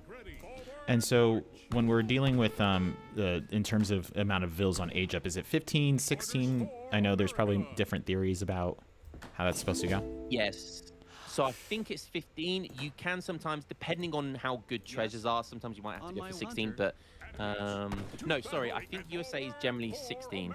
I think it's 16. So if you just keep going, because I play Mexico and other things, so there's so many civs that end with 15. But I think USA is an extra villager. So yeah, I think Hello. USA is generally I'll do it, 16 Hunter. is what you want to aim for. Gotcha. To get a good food treasure, you can go 15. Orders? So On my sometimes way, I'll go Hunter. 15, which is why I'm getting a little bit confused. But if I get like 100 food, I'll go 15 vills because I'll just age up so much quicker. Another tidbit, just to, just from me personally, I think something to be aware of is that if you're going to herd with the CDB, they do kill hunts in one shot as opposed to the Yes. villagers, the standard villager. I don't. Yep. So that's a bit of a weird thing to kind of just. Yes, and Hello. that Yes, that sir. takes a while getting used to. Yes, It's a on really my good point that you Hunter. brought that up. Again, as a newbie, you have to get used to that. So as a bit of a late age up, what you tend to if do you want to pause the game here or I don't know it if might I be worth just pausing can the game. pause it on. Oh, there it goes. Okay, cool. Okay, cool. So just because I want to explain this a little bit. So looking at all of these age ups, okay, all 4 of the first ones, okay, they all have a place in USA builds, okay? The only one you're never going to really use is Rhode Island, just because it sucks. It's just terrible. And like we saw about, they're water cards. They're water and TP cards. And the one thing that USA don't do is water. Water, So yeah. you generally want to stay away from that. Now, the Delaware, let's go from left to right. So Massachusetts, okay, is that's like what I call the Sambi build, okay? Because Okay. Sambi likes to go for this. But again, it's not noob friendly. So it's quite like, to do those builds. Boston Tea Party, it's a conversion card. The Plymouth one is that's a basic, free villager card with 300 food. But there's better H2 cards. So I would stay away from Massachusetts until you become quite good with USA.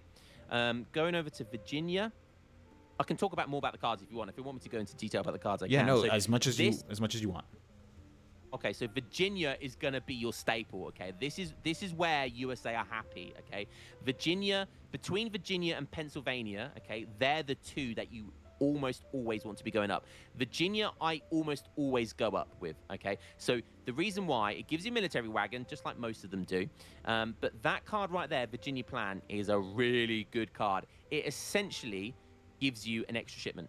Okay, you might think that doesn't sound too good, okay, but if you know the timing of that card, okay, let's say you're going into age 3, okay, you've clicked up to age 3, you're aging fast, you've got a spare shipment. Well, you don't want to use it for age 2 because you're going to be in age 3 very soon. But then you're waiting the whole 50 seconds to age up before you can ship it. Bang, you ship Virginia plan. The entire time you're aging up, you're not going to be using a shipment. So by the time that comes in, you've just got into age 3 and you have an extra shipment. Yeah. So that card is a very, very good card because it essentially gives you a free age-free shipment. The one next to it is I think it's Culpeper Plan or something like that. Yeah, Culpeper Minutemen, that's it. I was talking about earlier, it gives you, it comes in really fast and it gives you 6 Minutemen per town center.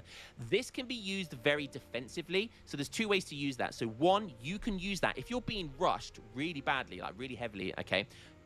You can ship Culpeper Minutemen, and if you time it well with your age up units into age 3, you've got an extra shipment of Minutemen. You can ship another levy of Minutemen as well, and it doesn't take away from the levy. So it's a very good defensive card. Like if you're run out of stuff to send, ship that card, and it will protect you from getting rushed. Right. It can also be used if you go for like a greedy free TC Fast Fortress, which is very easy. You know, you age up to age 3, you ship 1k wood, you get 2 extra TCs, you ship the marine card I was talking about, and then you ship that card. It will ship you 6 marines per TC. So if you've got 3 TCs, that will be 18 marines. So yeah, so it's a very good card for different purposes. So yeah, Virginia Plan is going to be your bread and butter. Okay, Delaware is. I don't like Delaware, but that's going to be for your age 2 play, okay? Right. So you'll notice one thing that's unique about it is it only costs 700 food to age up. So that's 100 food cheaper. So you can age up faster. It doesn't give you the military wagon, but it gives you 300 food instead. So you have to take that in consideration. I would stay away from this card until you're quite familiar with USA, because it's more for eco age 2 cards, and generally you it synergizes well with German immigrants, and so you can get very good eco from both of those cards if you shipped German immigrants. But again, that's for more high level play, not elo level, but more like experienced players. Okay, right. And you see a lot of high level players use that age up option. Now the last one as well, Pennsylvania. This is what the top pro boys are using at the moment.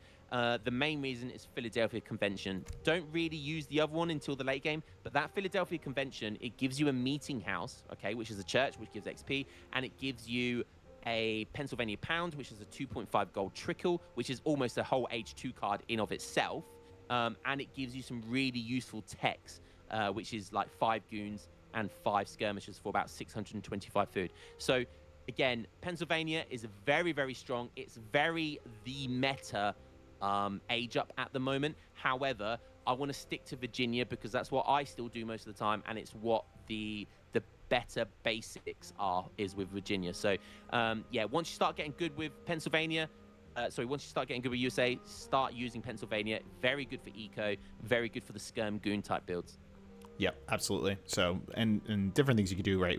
You can get the CDB, right? There's the Tammany Festival, right? So the native play, and then there's other things too. So, but Virginia is kind of, like you said, the bread and butter. So I'm going to go ahead and unpause. You're going to go ahead and hit the age up. It's going to be a bit slower. So now we're aging up. So what, we're going to go ahead and go for the 300 coin? Yes. Yeah, so basically it's very simple from here. Now you get to chill a little bit. So what you want to do is you want to put a bit more than 3 because you want to aim to get Minutemen. So I would normally put about 5. Depending on how much gold I've got from treasures, I would normally put about 5. So what you want to do here is, yeah, you just want to basically get all your herds in a row here and make sure everything's going dandy. And you want to save for Minutemen, whilst also at the same time 300 gold for the age up. So you do go for Minutemen in the transition. So I know that's a bit Yes. of a debate. Okay. Yeah, I will always go for Minutemen because it only slows your age up ever so slightly, but it gives you so much tempo. It's an extra 6, Minutemen. It can help defend you. Yeah, it can help get treasures early on, because you can ship them very early. And normally what I would do, can you pause the game real quick just Sure. for a couple of seconds? I want to explain something.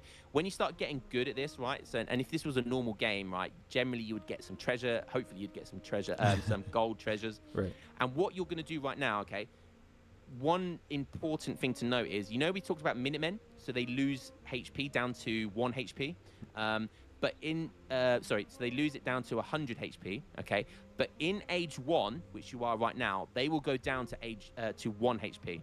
The only time they'll go below 100 HP is in age 1, okay? So what you want to do is you want to time Minutemen in the age up that you are now, okay? Just about gone halfway is the sort of measure I will use. So once you've gone past the halfway point of aging up, you can ship Minutemen, and they will be, by the time you fully aged up, they would have dropped their hit points to around the 100 HP, and they'll stop losing HP. So does that make sense why I need to speak about it? Just because it's a useful thing to mention. You don't want to ship Minutemen too early right now.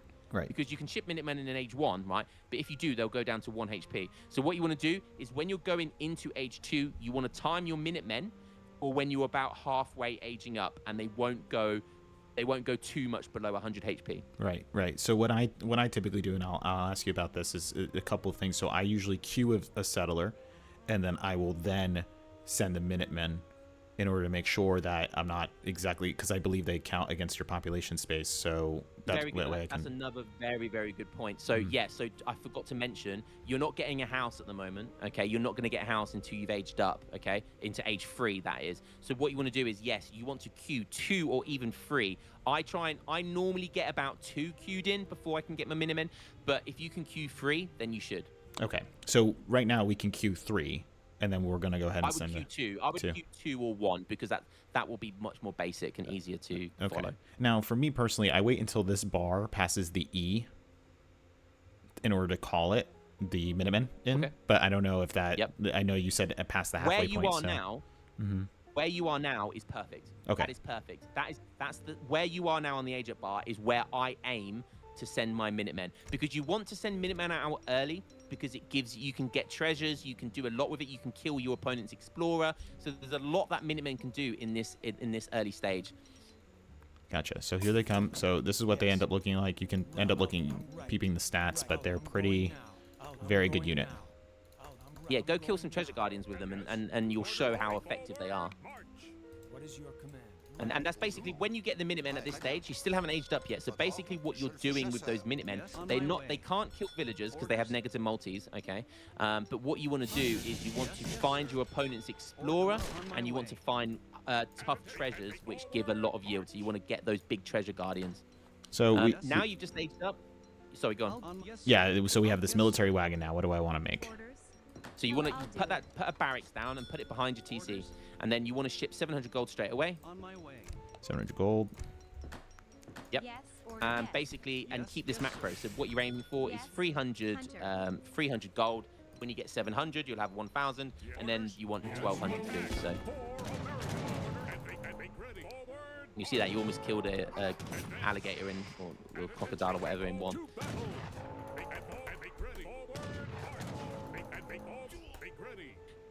Yeah. So Minutemen, they're also very good. They're also very tough. They're also good against, like, if your opponent's rushing or your opponent's going like a cavalry raid.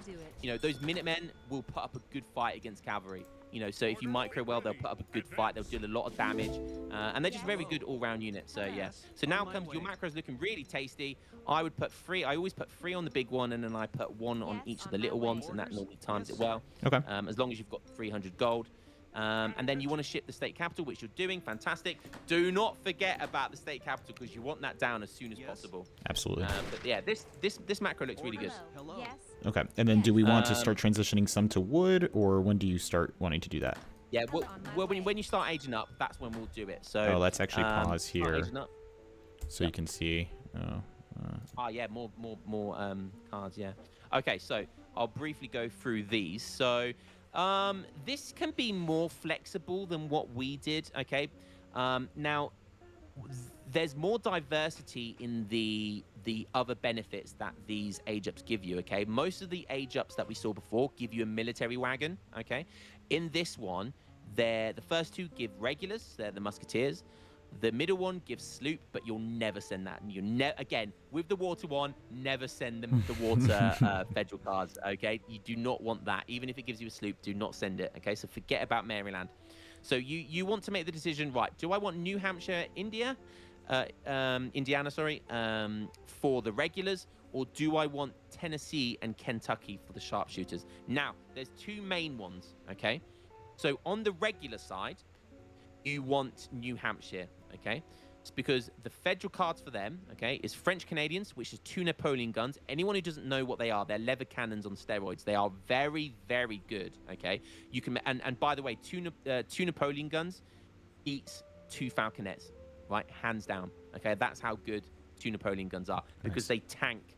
It takes 3 Falconet shots to kill 1 Napoleon gun, okay? So that's a very good card, okay?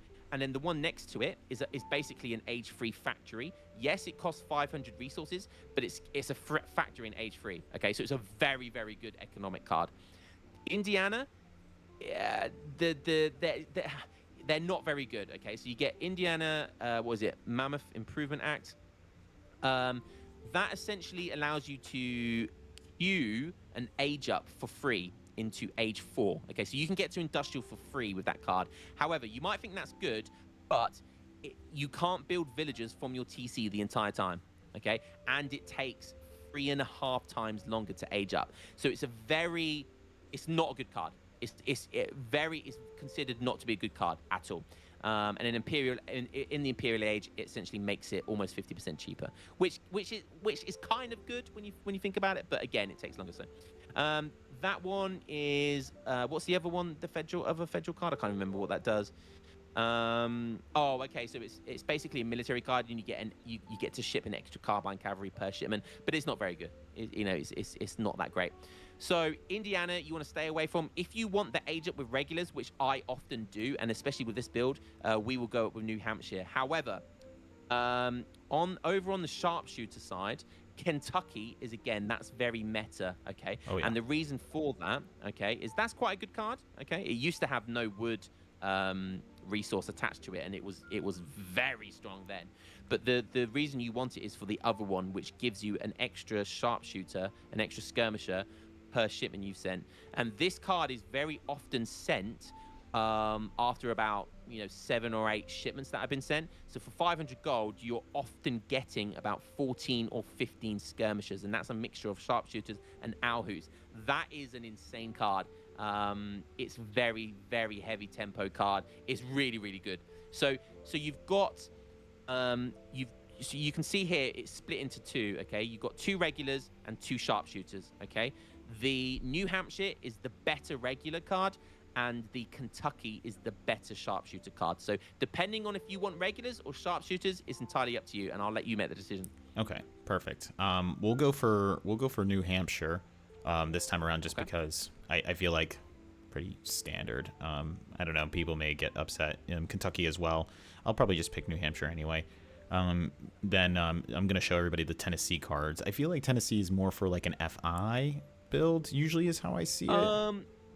Funny enough, I have done some builds with Tennessee around. It's more like villager focused. So you got that Over Mountain Settlers is a good card. So it gives you 4 settlers and greatly improves settlers in ranged combat and makes natural resources last longer. That's a very good all-round card. And it makes your settlers beasts. It especially when you've paired it already with the French villager card, which gives range resist and more HP to villagers anyway. And you attach that to it, your villagers become like really, really tough, and you can actually do a villager all-in rush with that card. Mm-hmm. It's actually, I've won lots of games doing it. It's actually quite effective. However, is it a card you're going to be sending regularly over other shipments in age 3? Not really. That one ships 2 outpost wagons and all existing and newly constructed outposts. Spawn 2 state militia and supports 10 population. It's an okay late game card, but again, are you going to be sending that over a late game card? Not really. So it's not a very good card. Gotcha. So basically, New Hampshire or Kentucky, take your pick. They're the best. Let's just do New Hampshire, just for the simplicity's sake of it. But we're ready to age up, so let's go ahead and send that through. And so what am I doing now? You've got the age up ready. So there's 2 things you need to be mindful of. You can either go very heavy for another levy of Minutemen, because you're going to very soon have another one, or you can play it standard if your opponent keeps rushing you. Okay. So what you want to do is you want to put about 7 or 8 villagers on wood. Okay. So we'll just go ahead and move those from food over. Yes, lumberjack. Yes, lumberjack. So you've already got 400 food, so I would put more like 10 probably. Lumberjack. Yes, lumberjack. Yeah. Okay. So what you want to do here is, okay, you want to macro 1 for another levy of Minutemen, okay, and houses. All right. The state militia, so the state capital has just come in. So one thing that you really super important. So if you pause the game real quick, if you pause the game really quick, because one thing we forgot to do, okay, when that state capital came in, okay, you had the option of shipping Virginia plan, which gives you that extra shipment, which was that card I was talking about. It's a little bit late now because by the time you've got the fast age up tech, you're already going to be in age 3. But that's not the end of the world, okay? It is a very tight card order, but you can squeeze Virginia plan in before you've aged up. So it's up to you if you want to do that now, and then we can go through the other motions. It's entirely up to you. Yeah, let's do it. So one of the things that Lionheart was talking about is like I'm pretty sure it was like almost 300 XP or something. It's definitely over 200. You drop that down. And then you basically immediately get, like you mentioned, you get a shipment. So then that's right when I needed to be sending that Virginia plan. So if this was a ranked game, be fine. I would have made sure. But in this case, I'm like busy with the macro, whatever. Don't worry. Like you said, not the end of the world. Send Virginia plan. And then these are the 3 techs you were talking about earlier that are the free ones. You basically don't really bother with. I mean, I've seen some troll builds that are like Oregon Trail, but usually it's statehood for 50-second age up. Always statehood. It's just the best by far. It's the best by absolute far. Minus 50 seconds on your age up is so important, and it doubles your XP crates. Yes. So let's go ahead and send that, and then we'll do this, and that'll be sending in, and then I'm going to be training these. Yep, nice. More Minutemen, perfect. And then what you want to start doing now is building houses. You want to start getting lots of houses down. And then once Virginia plan comes in, you want to plan to get Massachusetts, the Massachusetts card first. And then once you get that in, you're just infinitely shipping Gatling guns. And once you start getting lots of houses down, start making regulars. So get the Massachusetts in. And don't worry if you're not making units right now from your barracks. Don't worry about it, okay, if you're new to this. The important thing is getting those Minutemen. Look at your army already. That's purely from 2 levies and an age up of musketeers. You've already got 18 units, and it's not even 8 minutes yet. And you're in age 3. So this is really why USA are so strong. So yeah, that you're doing perfect right now. This is really nice actually. Yeah, keep putting those houses down, and then basically once you've got the population to do so, you just make villagers and regulars. And once you've got a decent amount of population, you can start taking some villagers off wood, and then leave about 4 on wood. So once you've got a decent amount of pop, put more villagers on food again, and then you can start making regulars. Gotcha. Do you send Gatlings? I mean, I know we wanted to send the 54th and then maybe Gatlings, but I guess usually what you like to send the Russians first. With this build, so you can send the Russian first, but with this build, I like just because I still use this build quite a lot in the ladder.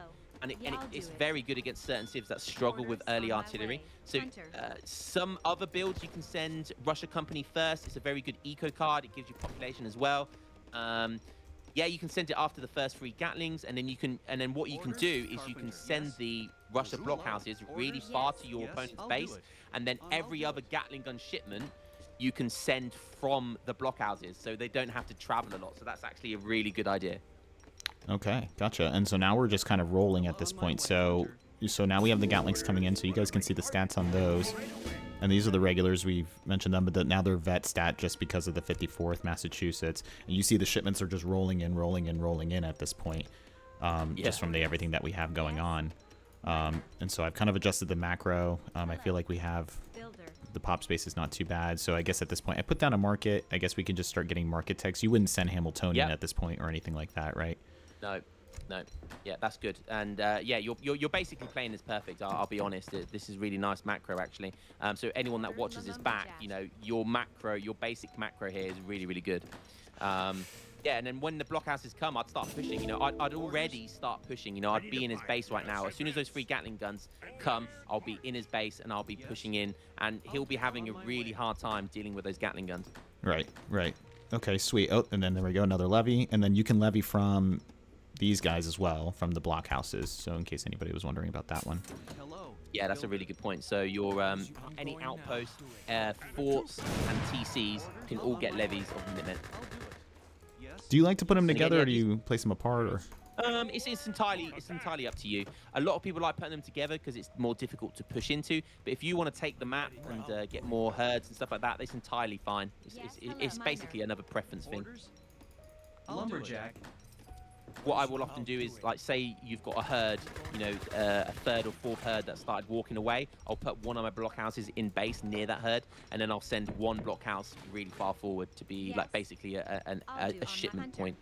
And yeah, and now you're shipping in the Napoleon guns, which is brilliant, because once you've shipped Gatling guns once, it's more worthwhile sending French Canadians after, because 3 Gatling guns is the best, but the next best is the 2 French Napoleon guns, and then 2 Gatlings, and then 1 Gatling, etc., etc. So yeah, now you can literally just infinitely ship all sorts of artillery. You can start basically your triple raxing now as well. You won't be able to obviously triple rax for fully. But it's nice with the food bonus that you get from Russia America Company. Your food income is gonna be really, really strong right now, especially if you get market techs. And you can start doing whatever you want from here. You can start making skirmishers. You can start shipping, anything you want. It's entirely at this point. The most important part of this is just to get those 3 Gatling guns down, get the Massachusetts so your musketeers are really tough, and then you start applying pressure. Once you've done that, it's entirely up to you. You can experiment what you want to do. You can go if you want to go in skirms, if you want 1k wood to get an extra TC down, or the Prussia Uhlans. It's entirely up to you. Gotcha. So how would I transition from here? So let's say I'm battling. I need to get to H4. So just so we can demonstrate what those cards look like for people. So normally, if you do this build, you're staying in H3 for quite some time. One thing you do want to do at some point is you've shipped the Russia Blockhouse, which is a really good eco card. You will probably ship 1k wood at some point, and then you'll use that to get 2 TCs down, and you'll be 3 TC booming. And then around the sort of 15 to 16 minute mark, you'll have enough resources to get into industrial. But in this case, if you just want to stop, you can just stop making stuff and go straight into industrial. But you can already start to see you're already on 27 villagers. You've got that Russia Blockhouse 30% food bonus. Yeah, I mean it's you're getting levies of Minutemen to just bolster your army. It's a very, very strong but flexible build. Gotcha. Let's just so everybody can see. Let's just do a dev ASD really quick, and then we'll see what. So here, I'll go ahead and pause. So, okay, so this is much more. This is much more basic to understand. So, again, when you get to H4, at this point, I would highly suggest people read through all the federal cards, and they age up with whatever they want. It's entirely up to you. The main one is California. Okay, so if California it's honestly insane. So it gives you a covered wagon, so it gives you a TC on age up. Okay, it allows you to build more than the normal 3 TCs. Okay, so if you've already got 3 TCs, you can age up with California, and you'll be on 4 TCs. Another reason that transitions so well is because that California Gold Rush card is absolutely insane. It gives you a gold prospector wagon, and it trains your villagers for free. Much like the Ottoman TCs, they train villagers for free. That's essentially what happens now. And if you're on 4 TCs, you ship that card, you're getting 4 villagers for free every time. Nice. So that's, if you're on about 50 to 60 villagers, that's well worth sending, or below that. If you're starting to get towards the 70 villager mark, then it's not really worth sending, because you're not going to get as much value out of it. But yeah, California Gold Rush is an absolutely insane card, because you get villagers for free. And anything that gives villagers for free is really good, right? The next card next to it is a revolt card, because USA don't have any revolt options, but they do have that revolt.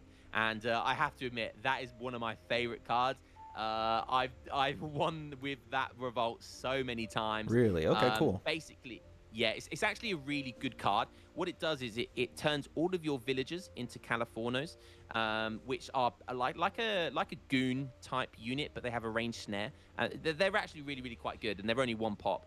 I believe they're only 1 pop. But it also allows you to, when you plant the flag down for the first time, it gives you about 6 bears, I think, which is why it's called the Bear Revolt. Yeah. Which have like 600 HP, so they're like mini Mamelukes, just like tanking. They have like 50 hand attack. It's a bit of a meme, but it's hilarious. But It's one of my favorite cards. So that's actually a really good card. And it's not like a normal revolt. Okay, so again, another reason why California is so good is because if you've got California Gold Rush, okay, you've sent that in already and you're getting free villagers. The Bear Flag Revolt, you'll continue getting free villagers. So you lose all of your villagers will turn into Californios, but you'll still get free villagers from the California Gold Rush card. And it's not like a normal revolt where you get a new deck and all that sort of stuff. It basically just does what it says on the tin. It just turns all of your villagers into Californios, and you can just play the game as normal. You can continue playing the game as normal. You can continue making normal units. You can continue with your deck, shipping different cards. But yeah, before you send that card, you want the California Gold Rush card because, again, you can continue getting free villagers. And with 4 TCs, you get back to 99 or 90 very, very quickly. So yeah, so basically, California is going to be the one you send 90% of the time.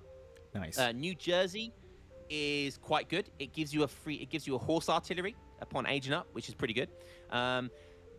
Again, I would stay away from this if I was new. Both of these shipments, again, they synergize like California. Both these cards synergize well together. They come in fast. I think both of them, or one of them does. So which one is it? So if you go Maurice Canal, ships 4 infrastructure wagons and all shipments arrive considerably faster. So if you ship that card, every single card after that comes in quickly. So that's pretty good, right? That's very, very good. And that includes mercenary shipments like Kovacs Legion. Nice. So when you put it like that, that's really good. Like imagine if you've got the resources and you can send Washington's and Kovacs Legion back to back. They both come out instantly. Like it's really, really good. So what you want to do is you want to ship Maurice Canal with the card next to it, which gives you more resources per. I think is it crate shipments from cards are deposited. Yeah. So every crate shipment gets deposited straight into your bank, straight into your stockpile, and it gives more resources for each crate as well. I don't know how much by, but it's a little bit. But again, there's builds around that. There's even fast Imperial builds for both of those for that. But again, that's quite a that's a higher difficulty setting. Okay, New Jersey, but New Jersey is still good. And then the other one is Ohio. Again, that gives you a horse artillery. That card there is pretty good. It gives you a fort wagon and 3 culverins. Now that is bang. That value is you won't get that. You won't even get that at Costco. Like that is some absolutely great value. Okay, we talked about USA already get 4 culverins. Now imagine if your opponent is going shitload of heavy cannons or shitload of falconets, right? You ship 4 culverins and then you ship Putnam Engineering. Bang! You've got however many, like 7 culverins. And it's just insane. So, yeah, it also gives you that 4. The other one is not very good. It's a team card. So unless you're playing a team game, yeah. So they're your main 3. Okay, so take your pick. I would always go for California, or if you're already max Vills, I would go for Ohio. They're the standard. The Vermont and South Carolina, they're okay, but again, they're not very good tempo age ups. They give you 600 wood upon aging up. I can't even remember what they do. I mean, Quaker guns, just stay away from Quaker guns. They're pretty useless. They don't even work as a bluff. And then what's the other one? Ships 12 state militia and enables them to construct military buildings. Inspiring flags improve state militia. I feel like that's like a treaty team game kind of thing. Yeah, so again, stay away from that. I think Vermont, I can't remember what Vermont does. I think the gold one's quite good. So that arrives fast. Vermont coppers. Upgrades all your states are free and research instantly. Okay. So all coin incomes are slightly improved. So again, they're eco treaty type age ups. Yeah. Okay, so you generally in supremacy you want to stay away from them. Right. But again, if you really want to, there's no reason why you can't age up with them. I just would suggest no.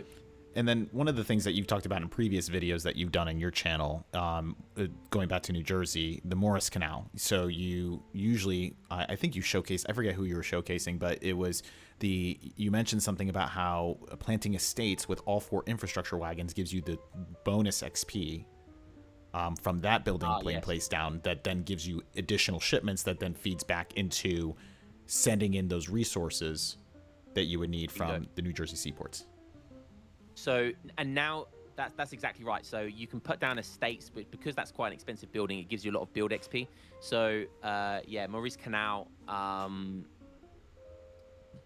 You hit the nail on the head basically with that one. It's all about XP, which is the theme of USA. Now imagine you add in the extra shipment card we talked about earlier from an earlier age up, Virginia plan. You know, if you've got like 5 resource cards in your deck, you can send all of them. They'll instant stockpile. It's just absolutely insane. And I did showcase on one of my YouTube games once. There was a guy who did it. I can't remember who it was, but they did a fast Imperial because you get so much resources so quickly. You can go fast Imperial. You can get to Imperial really quickly by doing it. But again, that's quite a high. I would advise you play it more standard for the first few times before you start experimenting with that age up. Right. But once you do, it's really fun. It's really, really fun.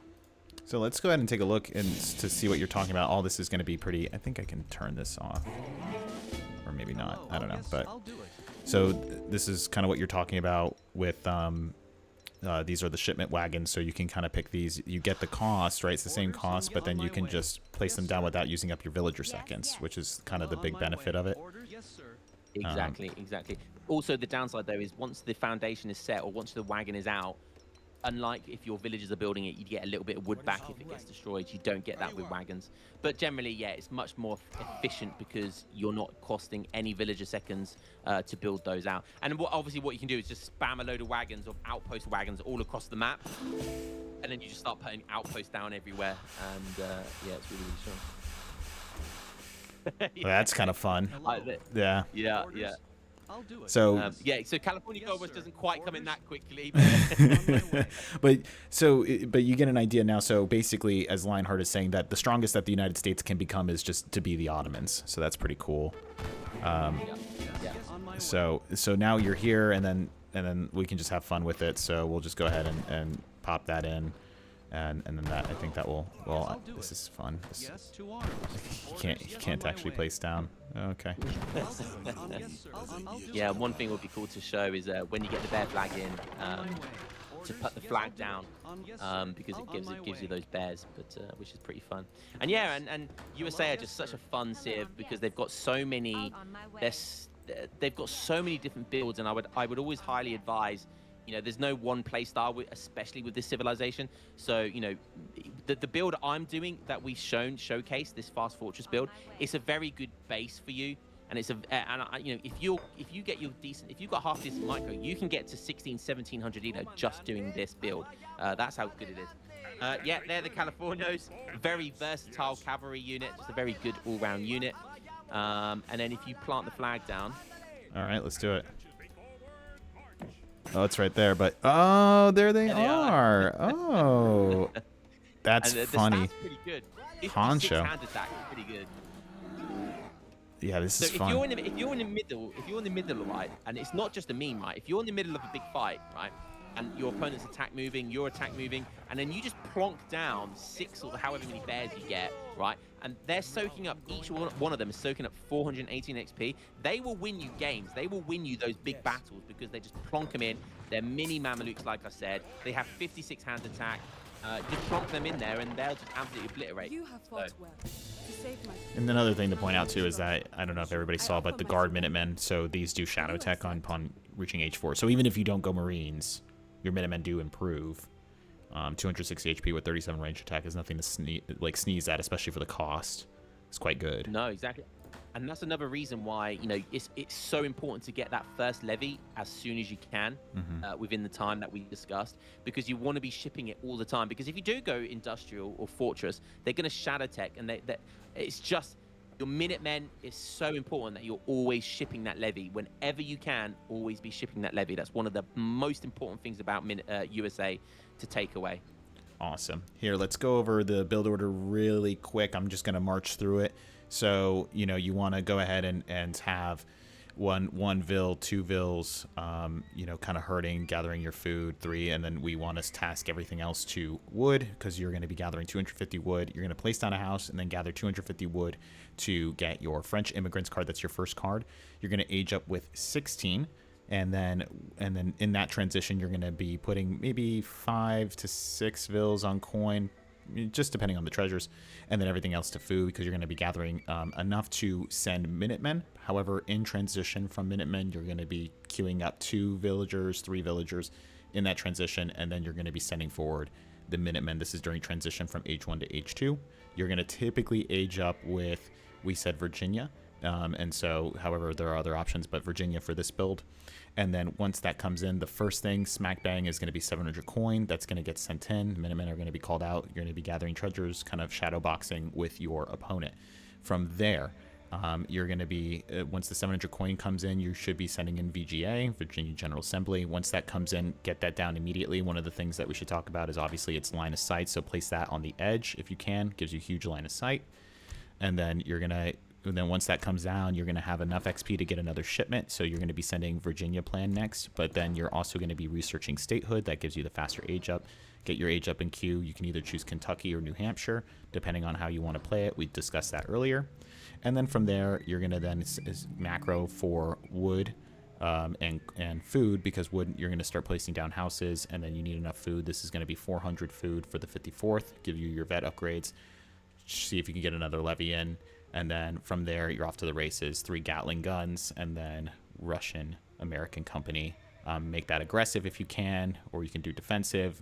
3 Gatling guns, and then you have a pretty sizable force to push your opponent over. So all that should be landing. What would you say if you're good? 8 minutes, 8:30, usually. Yeah, definitely. Okay.